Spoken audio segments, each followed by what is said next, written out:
On today's show, did Jalen Williams just clinch the title for the OKC Thunder? The Pacers still somehow made it a game, though. We'll talk about that and more on Locked On NBA Game Night. When that final buzzer rings, you know it's time for Locked On NBA Game Night.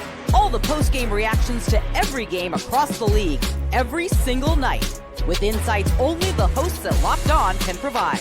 It's the true NBA fans' one stop for all the action. Every game, every night.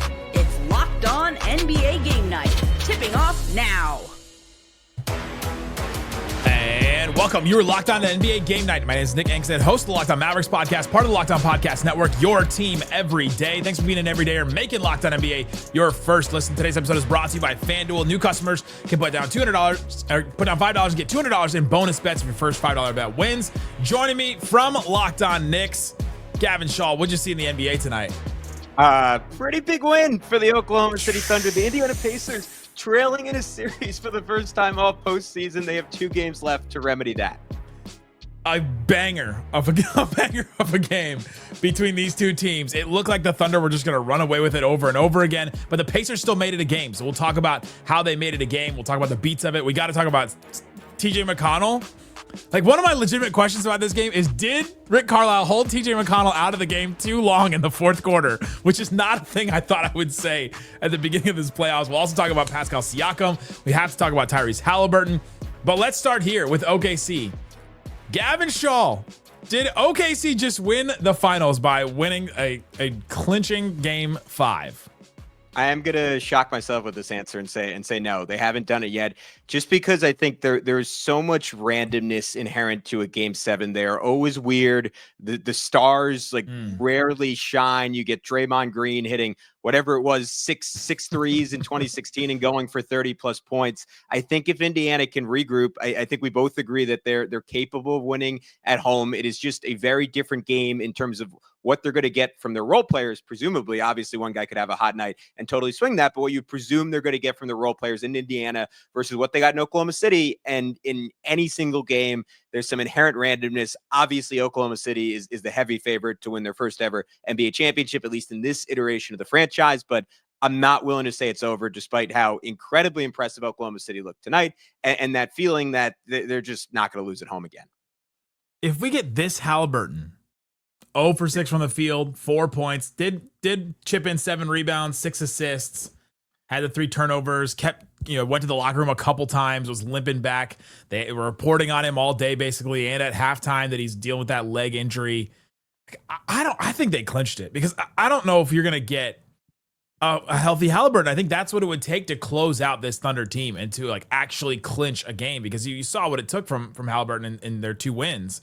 And it took a crazy shot in the first one. And I don't know, maybe he still has a shot like that in him. I thought he did after game 2. But if they're going to get this version of Haliburton, I just don't see a way, right? We're talking about this game, and TJ McConnell at 18 off the bench.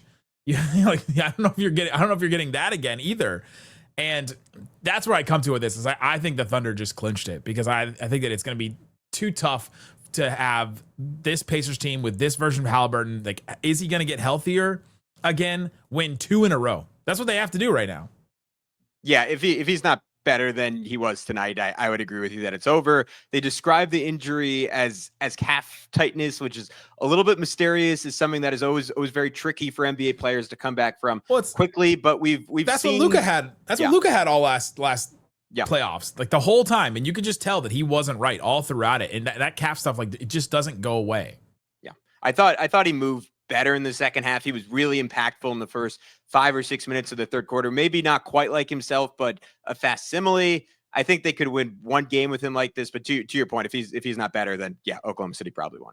They still almost won this game. They still were had a puncher's chance at one point, but they didn't end up winning the game because Jalen Williams, J-Dub, absolutely dealing 40 points in this one, 14 of 25 from the field, and had 4 assists and 6 rebounds as well. 1 turnover as well. Just an insane night from him. He just kept responding every single time they had, the Thunder had any type of run, including in the fourth quarter. There was the Siakam moment where they made it a 2-point game with 8:31 left.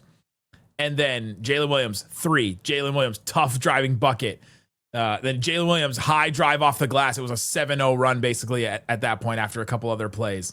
And then right after that is the Caruso steal that we'll definitely talk about. But like Jalen Williams to me just like stepped up in such a big way. I was all season. It kind of felt like to me, all right, we're giving this guy an all-star. We're giving this guy an all-star spot. Like, okay, it's because of the team, but I just haven't really seen him step up to like these massive moments like this. And man, did he. I mean, to me, it felt like he was ascending in this game. Like he went up, like if you had him in like the top 30, he's now in like your top 20. Like you got to like move him up like 5 or 10 spots. Matt and I on our Saturday show predicted both him and Chet would be top 10 guys at the apex of their careers. Like if he puts together one more game like this, he's going to be knocking on those doors. I mean, how many NBA superstars, Nick, have we excused in their first ever finals as young players for not performing in that light, for not holding up their end of the bargain and saying, all right, they're like, this is normal in an NBA finals, right? You have to go through your growing pains. And it just hasn't happened for him, right? For this series now, 26 points a game, just under 6 rebounds, 4 assists, 45, 32. The 3-point shooting has been up and down for him, 83 splits. Like you look at like what Dwayne Wade did in 2006. And obviously that was, we don't have to, because there was just so much more weight on his shoulders, but like for a player this young to be this good in the NBA finals, there are just very, very few times in NBA history. And it's covered up because obviously Shea's the number one. Shea's the guy with all that weight on his shoulders, but the guy is just extraordinary, right? Early in this game, it was back cuts off of Isaiah Hartenstein. Like he was the main beneficiary of Isaiah Hartenstein being in the starting lineup, but just pick and roll craft. Like I like just even some of the plays where he doesn't score and he just goes and gets free throws. Like that last, it wasn't one of the last buckets he had, but it was with whatever 4 or 5 minutes left when they were making that run to essentially put it away after Indiana cut it to 2.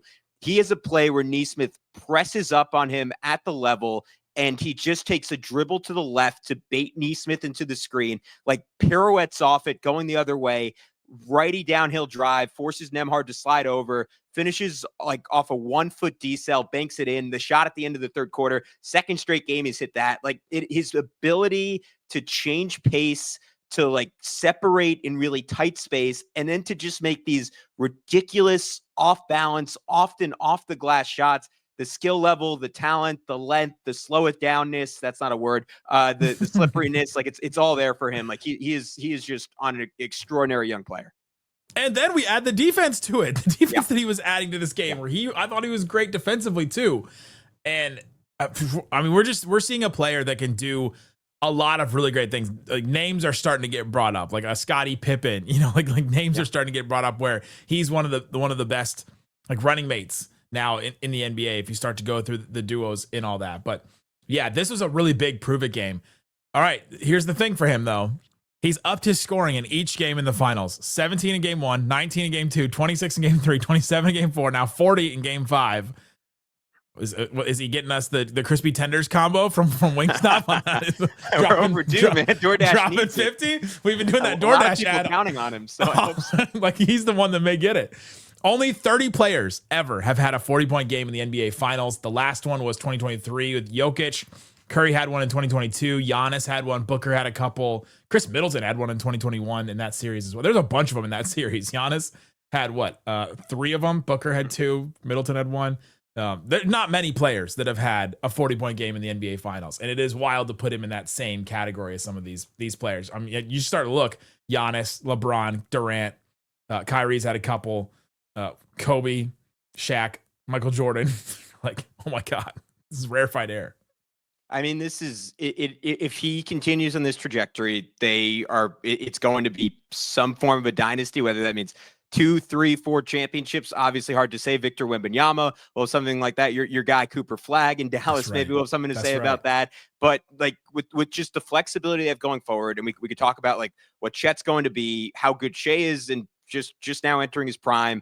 The role players they have, obviously they're going to have to like regroup multiple times over just because of the realities of a modern salary cap. But if you have Shea and you have Jalen Williams and you have the best run team in the NBA with like infinite flexibility to continue to pivot, like I just don't see how this team isn't in the mix for the next decade. And yet they still almost gave this game away. We'd be talking about them in a completely different light if they had. And so coming up, let's talk about TJ McConnell. Let's talk about Pascal Siakam. How did the Pacers make this a game? We'll get into that and more coming up. Locked On NBA Game Night continues. Today's episode of Locked On NBA Game Night is brought to you by FanDuel. FanDuel Sportsbook has all kinds of props and odds, things that you can use to get in on the action. Man, they've got lots of stuff for the NBA Finals. I bet they already have Game 6. They do. Thunder, 5-point favorite on the road. They're -5 in this one. You can go get that right now. The odds, -1,800 for the Thunder. FanDuel thinks this series is over. They think that they clinched it for sure. +980. If you still believe in the Pacers, this is the time. Put that $5 on that +980 for the Pacers. And if you win, if it's your first $5 bet, you get $200 in bonus bets from FanDuel. So go check that out. They have all kinds of other stuff too. They got WNBA as well. You can go see what all they have for that. And yeah, FanDuel, official sportsbook partner of the NBA. Please gamble responsibly.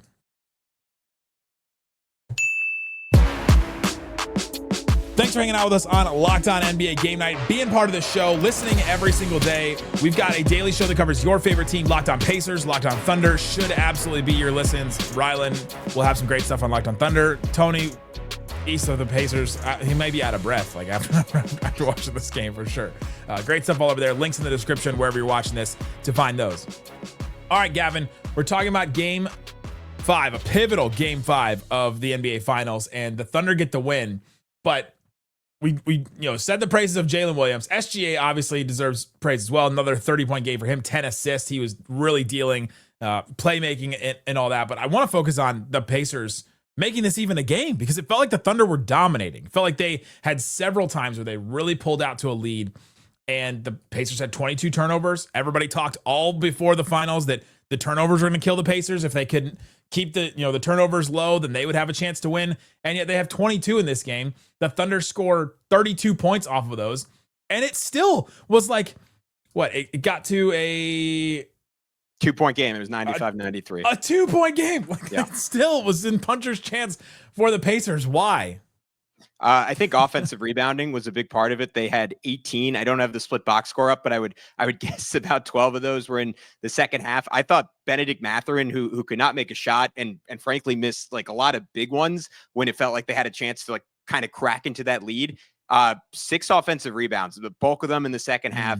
They were flying around the glass. They were flying around for 50-50 balls. And it just goes back to like confirm what I think we all thought coming into the series, what we've seen throughout these series, that just like a competitiveness on a possession to possession basis, a motor on a possession to possession basis. These two teams are in their own category, and there isn't really another team, Nick, in the NBA that's even close. And to your multiple references earlier, like the bench as a whole, I mentioned Mathurin, TJ McConnell, like just absurd in that third quarter. You mentioned I host Locked On Knicks. I did a crossover with Tony East before the Pacers series, and he was saying, Knicks fans always come up to him and they complain, man, TJ McConnell, he just cooks our team. And he says, buddy, I hear it from every single fan base in the league, right? Because no one expects it. Everyone assumes like, man, we have terrible luck. Why does this guy always play so well against us? And yet he is just that good, right? Like the sequence in the third quarter, back-to-back fadeaways, cooked our guy J-Dub on just like one of the nastiest spin moves you will ever see into an up and under. That cut it to 7, then a long 2 that kept it at 7, transition lay, and then the nastiest one in there, he snakes a pick and roll, crosses over Shai Gilgeous-Alexander on the other end of it. Caruso catches up, and he just rises up between him and Wiggins for an and one jumper. I think that was the play, if I'm remembering, that cut it to about 4. He gets a steal off of that. They don't end up scoring. J-Dub comes down the other end. I believe ultimately hits a 3 off an Isaiah Hartenstein offensive rebound, if I'm remembering that sequence correctly. And it was just a backbreaker for Indiana, even though they ultimately got it to 2. But he was extraordinary. I thought Obi Toppin was really good in the third quarter, getting all the way downhill, getting to the rim, being patient around the basket. Their bench was amazing on a night where Tyrese Haliburton, and I don't think Andrew Nembhard should escape criticism, Nick, 3 for 8. He wasn't nearly aggressive enough in a game where Haliburton clearly didn't have it. Yeah, you got your starting guards, Haliburton and Nembhard, combining for what, like 13 points? You got 18 from McConnell, and then you got, I guess, 7 from Mathurin. But man, TJ McConnell was so great in that third quarter, and just like totally caught the Thunder off guard, doing things that nobody else on the Pacers really does. Those like dribble spin moves, like you're talking about, the little. Like we can't even call it mid-range, like the close jumper, like the at the rim jumpers that he does. Just caught them off guard. You mentioned that run in the third quarter. He had 13 points in that third quarter. Absolutely massive. He checked out with 10:50 left in the fourth quarter. Carlisle didn't put it back in until 3:23. And at that point, it was like they made it like a 14, 15 point game at that point. Did Carlisle leave TJ McConnell out too long? I can't believe I'm asking this question.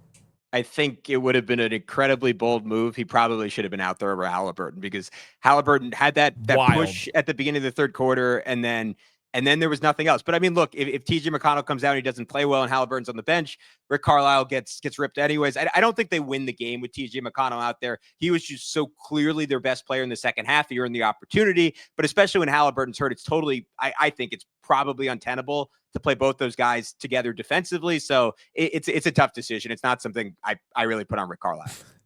It's just a wild thing that could have happened. Sure. I think I would have apologized for him if he put out TJ McConnell instead of Haliburton there towards the end. But you need Nembhard in there for defense. You can't have Haliburton and McConnell in there at the same time. I don't think they could have got away with that. Absolutely wild. Pascal Siakam, he had a great game that is just going to get lost in all this. 28 points. He did have 6 turnovers though, and it looked like what Julius Randle was doing in the Western Conference Finals, where he just kept dribbling into defenders and kept turning it over. He had a couple in the first half where you go, man, is he going to get anything off today? That was a big struggle. The turnovers in general, I thought really did them in. And that's going to be the thing against OKC. You can't turn the ball over. And the Pacers all through the playoffs have been like, we don't turn the ball over. And now they do. Yeah, I think the biggest thing about Haliburton not being there, it's not like, obviously his self-creation is something that helps them. And I thought at times was really excellent in that game 4, but it's more so his ability to just in the pick and roll, create a crack. And then he throws the perfect pass that can just kind of start pushing that door wide open. And they get into those swings. They had one, I think literally the first possession of the game where Turner passed up that open 3. And you just don't see very many of those when he's not himself and when he's not 100%. Again, there were a couple early in the third, but when that's not happening, they start looking towards someone like Pascal Siakam and say, hey, buddy, go create against maybe the greatest defense of all time. And that's where you get to your point in the first quarter. I counted 3 different turnovers. That was just him trying to get to the rim. He started off hot. He had 5 points in the first 2 minutes. And that all leads to Oklahoma City going in transition. That leads to Oklahoma City's role players, right? Getting layups, getting easy threes. They hit 6 threes, Nick, in the first 14 minutes of this one. They double up their total from game 4 that quickly, but it all starts with those driving turnovers. But I think the impetus of that is multiple guys in Indiana having to do more than they would normally have to do if Haliburton could just get them into that flow, which is their comfort spot where they're playing out of an advantage, just making the next pass and hunting an open shot, which even against Oklahoma City, they're still able to find that, but only if Haliburton's at 100% because it's on the thinnest of margins athletically as is. I think the other reason why the Pacers made this a game is because of the Thunder didn't get a lot out of anybody else besides Jalen and SGA. Yeah. They did get some threes though, like you mentioned. They did get 4 from Aaron Wiggins, 14 points for him. That was absolutely massive. They got 3 from Case and Wallace, and they got 3 from Lou Dort. And Lou Dort definitely had more than 9 points in this game. It felt like those threes were absolutely. It felt like each of those threes counted for 5 or 6 because of how big they were. But it's really all they got out of the rest of their offense is those threes that I just mentioned. Yeah, I want to shout out Hardenstein in there. I thought he was really good to start this game on both ends. His rebounding was just a major issue for even if he didn't always make his free throws for Indiana all night. He was causing chaos. He kind of got J-Dub going. I think J-Dub's first 3 buckets were all backdoor cuts for dunks, which is just a testament to his athleticism. His screening was really good. Had a weird pick and roll defense. I know Jason Timpf mentioned on Twitter a couple of times where Indiana, for whatever reason, is kind of at the level close to half court on SGA, and he's just blowing by guys for layups early in this game. Had a big offensive rebound in the third to get to the line, another 2 in the fourth, one of them leading to that J-Dub 3 after the lead was cut to 4. He made really crucial plays. But to your point, you don't get 7 threes from Wiggins and Wallace on the road, which is why, or I don't think you do, and they haven't so far. So that's why I'm somewhat confident that Indiana will at least take Oklahoma City down to the wire in game 6. But man, it is just such a difference maker when those shots go in. That's a good point about it. The role players playing better at home. We always say that thing. It's so true for Oklahoma City. It's not a cliche at all. It's real. Well, it's a different atmosphere. I've heard great things about the Pacers fans. You can hear it on the broadcast and all that, but that Thunder building, I was there last year for every game that the Mavs played against them, and the ceiling is if you're in the 300 level and you're in the top row, you can touch the ceiling. Like the building is so small that the fans can, like the noise is so much more exaggerated. And if you're not used to that, and if you're not used to how close everything feels, because it is a kind of a smaller building, and if you're not used to a lot of the things that they do, it's wild to try and play games there. But yeah, their role players get a lot of threes out of this, and that's the reason why they got away with the win. They had Jalen Williams do his thing. SGA did his consistent thing that he always does, did everything that we've seen all throughout this season. And then you got a couple of role players just absolutely bail them out in some moments, hitting some big threes that they created, to be fair. But coming up, let's play Count It Up, where we count all the most interesting, fun things in the NBA, including a baby played one of the best defensive possessions for the Thunder all night. We'll talk about that and more coming up. Locked on NBA Game Night. Big chicken, baby. I think a lot. I'm very smart. Take that for that. Count it up. Count it up. Count it up. Count it up. Count it up. It's Count It Up, where we count all the most interesting, fun things in the NBA that happened tonight. Let's get into the first one here. A woman was holding a baby behind the basket during free throws in the first quarter, and Pascal Siakam missed the free throw after the ESPN pulled out the shot from the baby. My question is, Count it up. did the baby do its job? Did the baby alter Pascal Siakam's shot? I got to be completely honest. I totally missed this. What do you tell me, Nick? Legitimately, a woman was holding a baby, like raised the baby up like Lion King Cam, and just like waving the baby back and forth, like right behind the basket. So Pascal Siakam like had to see it. If he looked forward at all, you'd see the baby. I think the baby helped. I think just like, remember DeMar DeRozan's daughter that was like screaming during great during the bubble. Still echoes in my nightmares to this day. Yeah, I think people can have an impact on free throws, and so I just thought that baby. Look, Oklahoma City is the second youngest team to ever make an NBA Finals. That is, there are babies on the court playing great defense. There are babies off the court playing great defense. That's just what they do in Oklahoma City. You think Sam Presti took a meeting with his baby? Like, we have a draft pick that could potentially. Saying, hey man, 2039. You're my guy. You're my guy. No matter what. Probably have picks that are that. Oh yeah, dude, they're gonna have the whole first round at that point. Just keep spinning it forward. Just keep having it. Yeah. The NBA announced they were going to televise the starting lineup announcements before Game 5. This comes after many people were requesting it online, and it just didn't feel like the NBA had the level of like pageantry or like hype before these finals games. So I got a couple questions on this one. My first one: Count it up. did it change your viewing experience at all? Did you care about this? Yeah, I liked having a little gravitas. I think this was a rare case of online bullying doing some good. I really liked it, and I think it was so clear in Game 1 that there was a need for a little bit more pageantry. I've personally, I don't know if you've experienced this, Nick, like the last few finals, maybe not for you because the Mavs were there last year, but like I've struggled to feel like the finals for me. Maybe it's been the relative lack of star power, but I do think the NBA, like it's on them to nail all the tertiary pieces. I believe that stuff matters. There's something about hyping up a team and being able to like present this team is elite. Like this team is the best of the best we have in the NBA. And like ESPN and these networks and even the NBA itself, like they do not do it well, but teams do it well. Like teams hype up their own fans. Like last year, the Mavs had this guy come out standing on like this box, playing a guitar solo as they did their intro. And it was just like, it made everybody so hyped. Their hype videos are so much better than anything that these networks can put out because they're not going to like gas up each player, but that's what you need. You need that kind of hype and stuff around it. And I think the teams do it better than the networks do. And I think that's why it works so well. It's because you had that hype video from OKC. You heard the fans screaming and booing the Pacers when they came out. It felt like it meant something a lot. And so I liked it. My second question, though. Count it up. Why is ESPN or the NBA, why are they crowdsourcing and testing ideas in the middle of the finals? Is this a good or bad thing? Because we had, what was it, Game 2, we had the trophies on the court, those little dinky trophies. And now in Game 5, we get the starting lineup introductions like back in for the first time.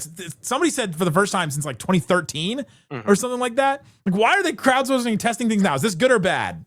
I think it's good because the fact of the matter is these teams deserve it. Like Oklahoma's or India, start with Indiana, right? Like just like the 3 comebacks they had where they were down 8 or more in the final minute. There have been 4 of those in NBA history. They've had 3 of them. Oklahoma City, we just mentioned, second youngest team in NBA history, and they're here. They are just flat out, like, arguably the best regular season in league history. I don't know if I'd go that far, but with the title, like, this goes down as one of the 10 greatest single season teams in NBA history. And this is the onset of their dynasty. Like, this is what we saw potentially with, like, the 14-15 Warriors. Like, I think these teams are deserving of that gravitas, but because it's not the usual stars in the usual markets, like, it is not inherent. And, like, I think the NBA, and to your point, like, in Arena, which does a good job of it, they have to imbue some of that. And even if, like, I think it's a case of better late than never, to sum up my point. Yeah, I think it's a good thing right now in the here and now. It's a bad thing that it shows how mismanaged these productions have been, that we're getting these things now. And I know people have said, like, oh, they don't put the trophy on the court because, I think Adam Silver said this. They don't put the trophy on the court because of slippage.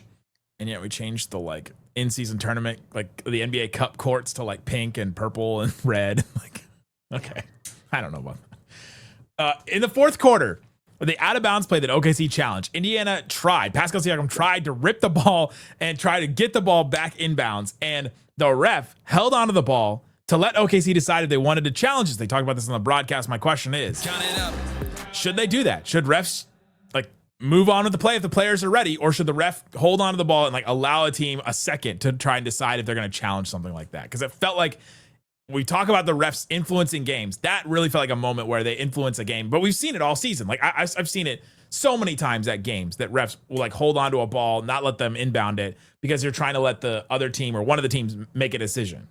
Yeah, I don't think the refs should be allowed to do that. If it's something you want to put in the rules in a future year, sure. But right now, like, there's nothing in there that they can do that. Like, it feels like, obviously it goes both ways, but it feels like carrying water for one team. Like, Siakam should be allowed to inbound the ball. And if Oklahoma City can't get to that decision fast enough, and like, Indiana should be rewarded for their pace. Obviously, it weirdly ended up working out for Indiana because they inbounded, Siakam steals the ball, goes for a dunk. But just to your point, on premise, absolutely not. Like, there's nothing in the rules that suggests that something the refs should do. It just feels like an unfair opportunity for the other team.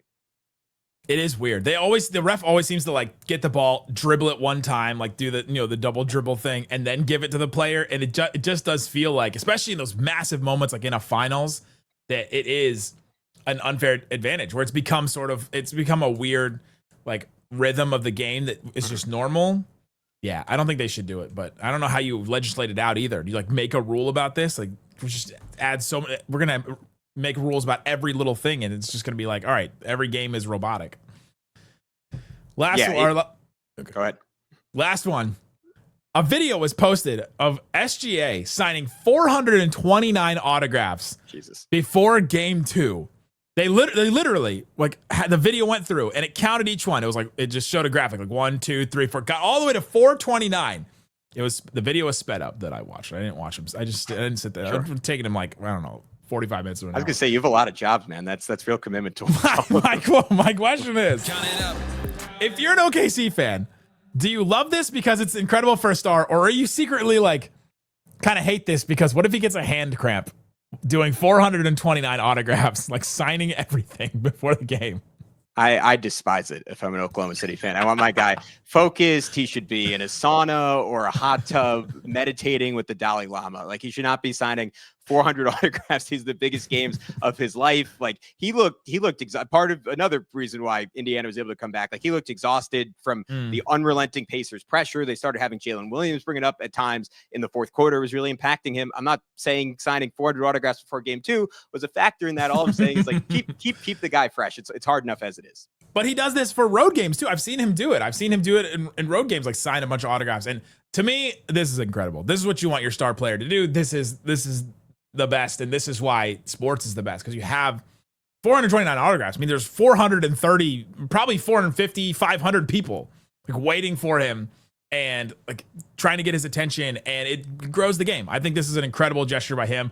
I did find it funny though. I looked like the NBA subreddit, and all the questions or all the comments under this video were like, "Oh my God, would you be concerned about a hand cramp? Like, do you think it takes him a whole quarter to, like, loosen his hand up before his iron grip?" Yeah, I don't know, man. It's tough. Very, very funny to read, to see all those comments of people. Last one that I just saw somebody post on Twitter.